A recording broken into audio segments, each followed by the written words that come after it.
What I'd like to talk to you about today is I want to talk about a momentum plan. But before I do this, something Jody said struck me. He talked about actions coming before belief, and I agree with that. I mean, I actually was sitting with a $500,000 ring earner, Kelvin Collins, at a convention with another company. That means he made $500,000 in a year. And I asked him what would be the single key, and he said exactly that. Some people think belief comes first. But there's another piece, okay? And it really came to me when I was speaking to a gentleman who was actually my upline in my organization, who couldn't seem to get himself motivated. I was making money, happy, I just can't identify. So, how many people here would like if I gave you sort of the secret to getting started, to getting going? How many people would like that? The real secret behind the action. Because before you have the action, you have to have something else. Would we agree? Okay, Emily, can you stand up? Emily, she in the room? Everybody look back. That's Emily. That's my daughter.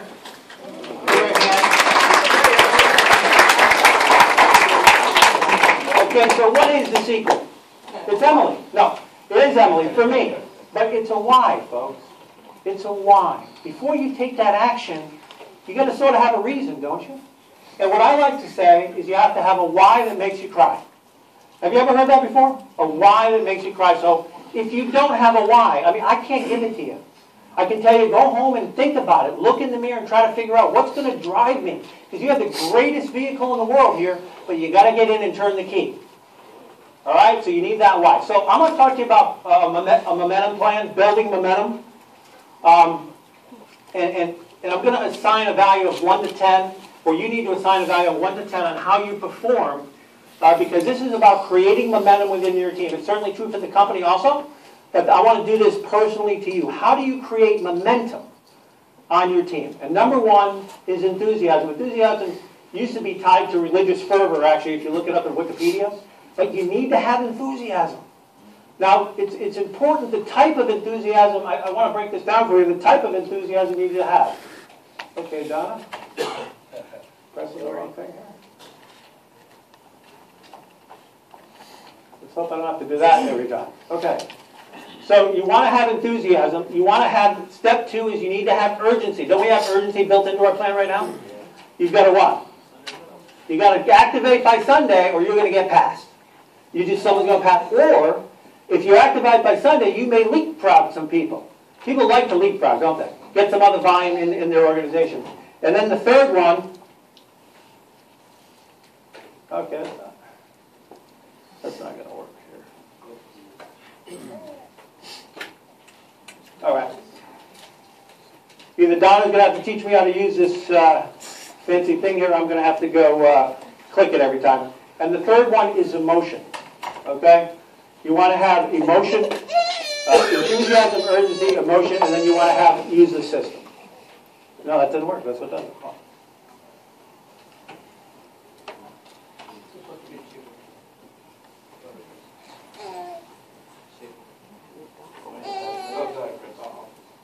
Okay. And this really should say system here. Enthusiasm, urgency, system. So if you want to have real enthusiasm, if you want to have a real business that drives, if you really want to drive momentum, you need these three. You need, but when you have your enthusiasm, number one is you need to be normal. If you're in your work and you just sort of a boring, let's say you're a boring guy, right? You come in, you sort of sit down, you look at your computer, and then all of a sudden you come into work and you go, man, Karen, I got to show you this incredible opportunity. What are they going to do? What are they going to do? They're going to shut down and run. So it's okay to bring your emotion or your enthusiasm up a little bit, to have just a little extra enthusiasm about there. But you want to have what I call controlled enthusiasm, sort of like a controlled intensity. Like, man, I saw this opportunity. I had this coffee. This coffee is strong. I mean, you see what I'm saying? The difference between that and going crazy. You want to have a controlled enthusiasm. So you want to make sure you watch your level. Next slide. While you guys are working on it. I am not responsible for technology. Urgency. Now, in the past, with other opportunities, I've seen people try to create this urgency from thin air. The urgency really must be genuine. We have a system where if you don't enroll by Sunday night, what happens? You drop. In other words, other people pass you and can actually make money on your volume. In other words, your downline in the binary structure becomes your upline. We all set? Okay, great. Your downline becomes your upline. That doesn't sound good, does it? Now, don't worry. In the unilevel structure, they stay right there with you. They're still in your organization. But you want to have that genuine urgency. They must have a reason in order to take action. So let me talk a little bit about the system, and I'm going to get some help from some of the people here in the audience when I talk about the system. But first of all, you got to believe in the system, okay? I've never believed in selling anything I wasn't congruent with. You need to be congruent. So I want you guys to either A, believe in this system as I give it to you today, or B, tell me the problem with it so I can fix it for you. Because in order for you to move this, in order for you to move and have momentum, you have to believe in your system. You have to believe in your system because you have to edify the system.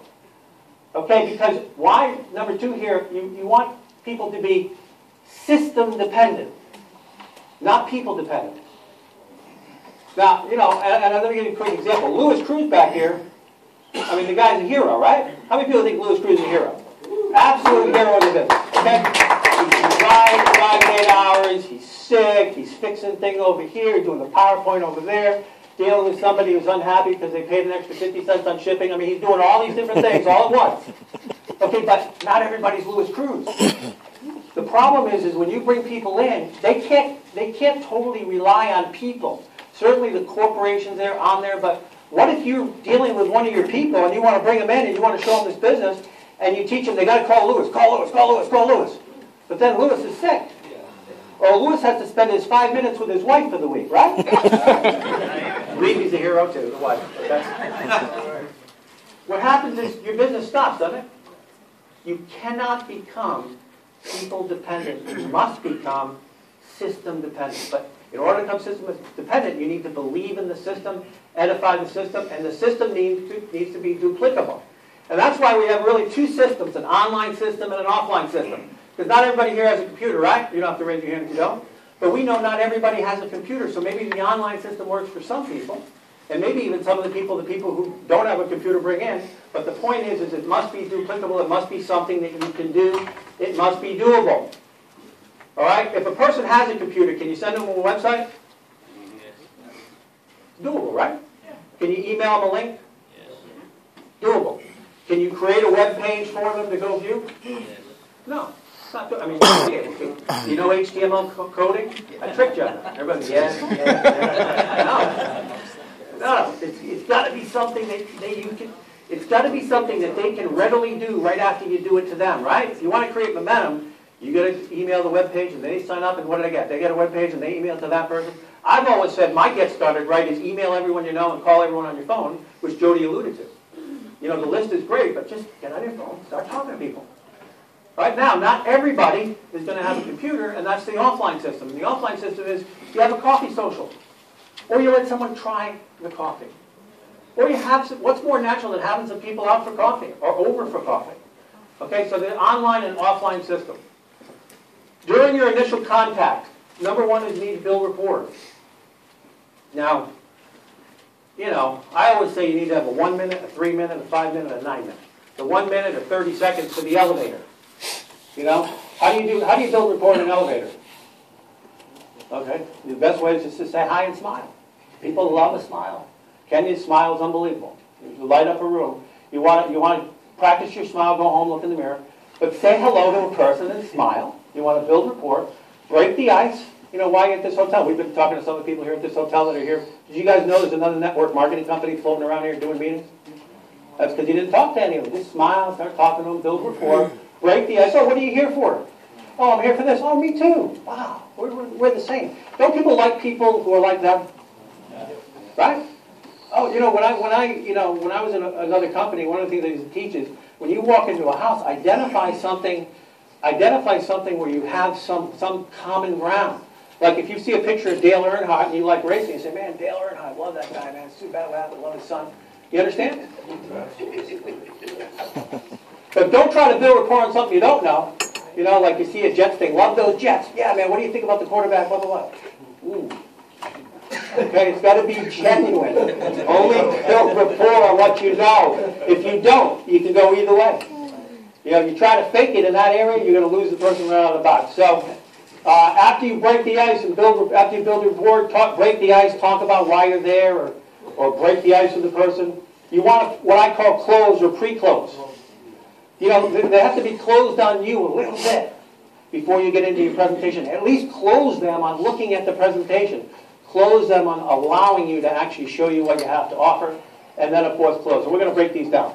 Offline, you have the coffee social and the 4 questions. Now, you've heard, coming from the very top, our CEO talk about the 4 questions, and our CMO just talked about the 4 questions. But I'm going to give you a gentleman here who actually won our most recent contest. We have a contest later today you're going to love. But he won the contest. He got his room. He got money. He got, you know, everything. He was treated real well. We like our top performers. So this guy is